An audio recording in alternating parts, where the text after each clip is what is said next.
क्रांति पथ प्रस्तुत करता है भगत सिंह और क्रांति।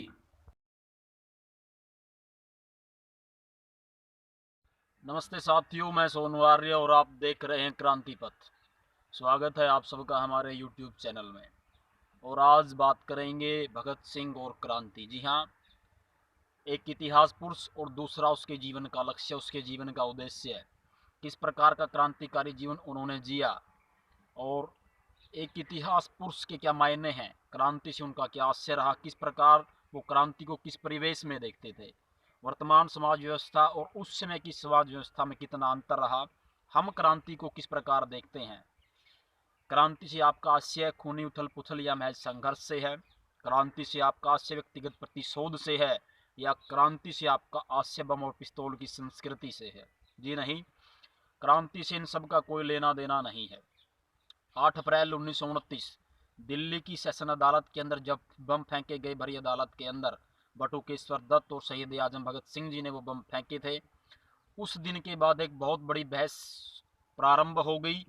कांग्रेस के जो कुछ लोग थे या कुछ ऐसे जो अंग्रेजी सरकार के पिट्ठू थे, उन लोगों ने उन नौजवानों को गुमराह और कायर दिल नौजवान कहा। उन्हें आज़ादी की राह में रोड़े अटकाने वाला बताया गया। ये भी बहुत बड़ी बहस शुरू होगी कि जो है क्रांतिकारियों का मुद्दा केवल मात्र जो है लोगों की हत्याएं करना है। तो साथियों, प्रमुख अदालत के सामने शहीद आजम भगत सिंह जी के सरकारी वकील रहे आसिफ अली जरदारी ने उनका ये प्रमुख वक्तव्य अदालत के सामने पढ़ करके सुनाया था। शहीद आजम भगत सिंह ने स्वयं अपने हाथों से इसको जो है लेखनीबद्ध किया था। उसी से हम कुछ प्रमुख अंश निकाल करके आज आपके सामने प्रस्तुत करेंगे। यहाँ महत्वपूर्ण इसलिए भी हो जाता है कि उस इतिहास पुरुष के शब्दों की कीमत कितनी बड़ी हो सकती है। ये जितने भी शब्द हैं स्वयं शहीद आजम भगत सिंह जी के विचारों की अपनी उपज है। तो यहाँ जो है जानना हमारे लिए बड़ा महत्वपूर्ण हो जाता है। तो आइए रूबरू होते हैं उस इतिहास पुरुष के इन शब्दों से जो क्रांति के विषय में उन्होंने जो है पूरी दुनिया के समक्ष रखे थे। भगत सिंह ने क्रांति को जनता के हक में व्यवस्था परिवर्तन के रूप में देखा। फ्रांसीसी क्रांति के दौर में वहां की जनता द्वारा अपनाया गया लीवी द रिवोल्यूशियो का उद्घोष तब से सारी दुनिया के क्रांतिकारियों को उत्साहित करता आया है। इसी की तर्ज पर देश को इनकलाब जिंदाबाद का नारा भगत सिंह ने दिया। साथ ही उन्होंने साम्राज्यवाद मुर्दाबाद की ललकार भी लगाई। क्रांति यानी व्यवस्था परिवर्तन से भगत सिंह का क्या अर्थ रहा, यह जानने के लिए इन दो नारों से साक्षात्कार जरूरी है। ऐसे स्वीकृत नारे एक ऐसे अर्थ के द्योतक हैं जो एक सीमा तक उनमें पैदा तथा एक सीमा तक उनमें निहित है। क्रांति इनकलाब का अर्थ अनिवार्य रूप से सशस्त्र आंदोलन नहीं होता। इसमें संदेह नहीं कि कुछ आंदोलनों में बम और पिस्तौल एक महत्वपूर्ण साधन सिद्ध हुए हैं, लेकिन केवल मात्र इसी के चलते बम और पिस्तौल क्रांति के पर्यायवाची नहीं हो जाते। विद्रोह को क्रांति नहीं कहा जा सकता, यद्यपि यह हो सकता है विद्रोह का अंतिम परिणाम क्रांति हो। क्रांति से हमारा आशय परिवर्तन की भावना एवं आकांक्षा से है।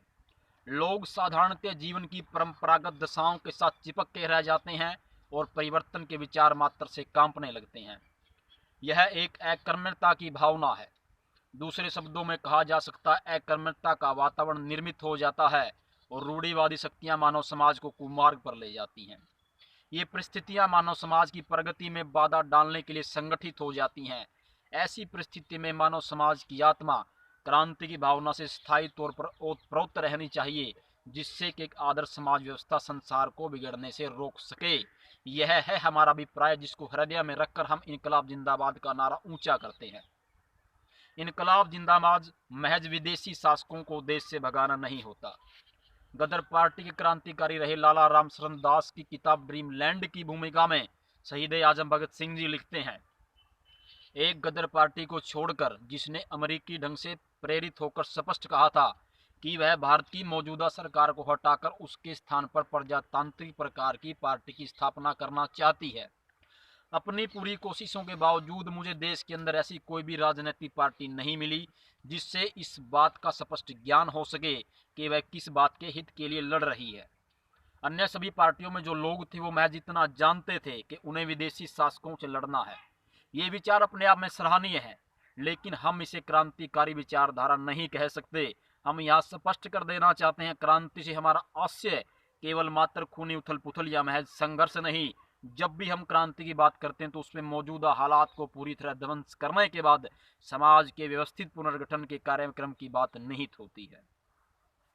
जेल की सिंखचों में कैद भगत सिंह और उनके साथियों ने क्रांतिकारी कार्यक्रम का मसौदा नामक एक दस्तावेज तैयार किया और इसमें शहीद आजम भगत सिंह जी लिखते हैं, वर्तमान परिस्थितियों में क्रांति से हमारा केवल मात्र एक ही आशय है, जनता के लिए जनता की राजनीतिक शक्ति हासिल करना। वास्तव में यही क्रांति है। बाकी सभी विद्रोह तो मालिकों के परिवर्तन द्वारा पूंजीवादी षड्यंत्र को आगे बढ़ाते हैं। किसी भी हद तक लोगों से या उनके उद्देश्यों से जताई हमदर्दी जनता से वास्तविकता नहीं छिपा सकती। लोग छल को पहचानते हैं।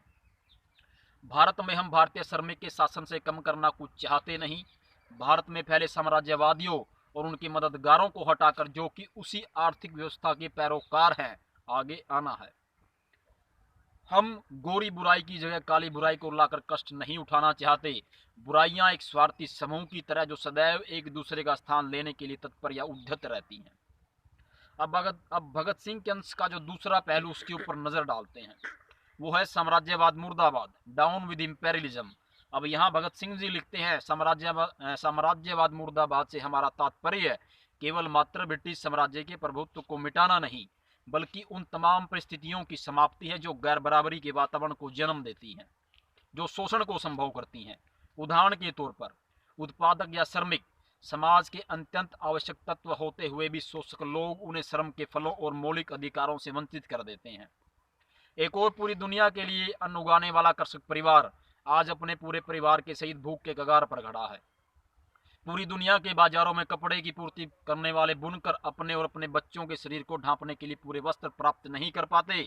ठीक उसी प्रकार भवन निर्माण, लोहारी और बढ़ईगिरी के कामों में लगे लोग शानदार महलों का निर्माण करके भी गंदी बस्तियों में रहने के लिए विवश हैं और वहीं अपना दम तोड़ देते हैं।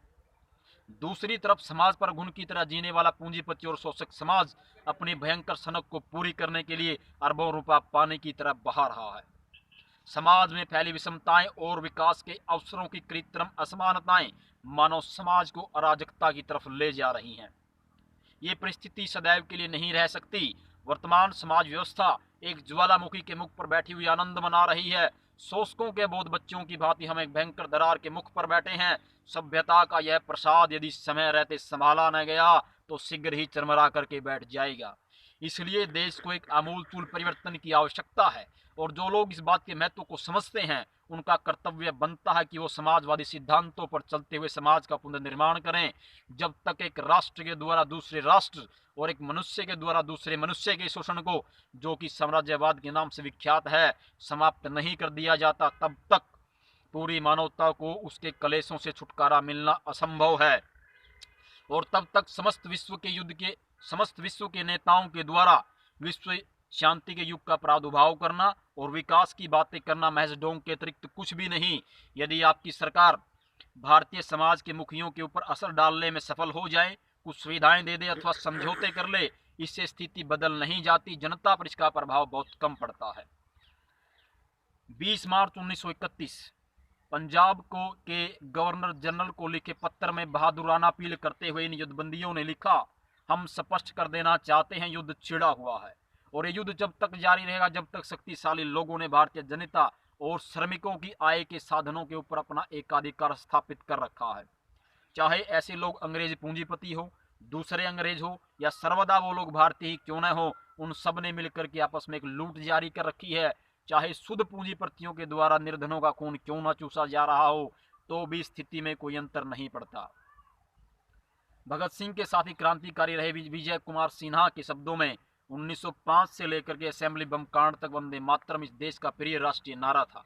परंतु भगत सिंह के इस नारे इनकलाब जिंदाबाद ने पूरी भारतीय जनता का ध्यान आकृष्ट कर लिया, क्योंकि इसमें बिना समझौता किए लगातार लड़ते रहने का दृढ़ संकल्प और दरिद्रता और कष्ट को दूर करने की एक नवीन आशा समुचित व्यक्त होती थी।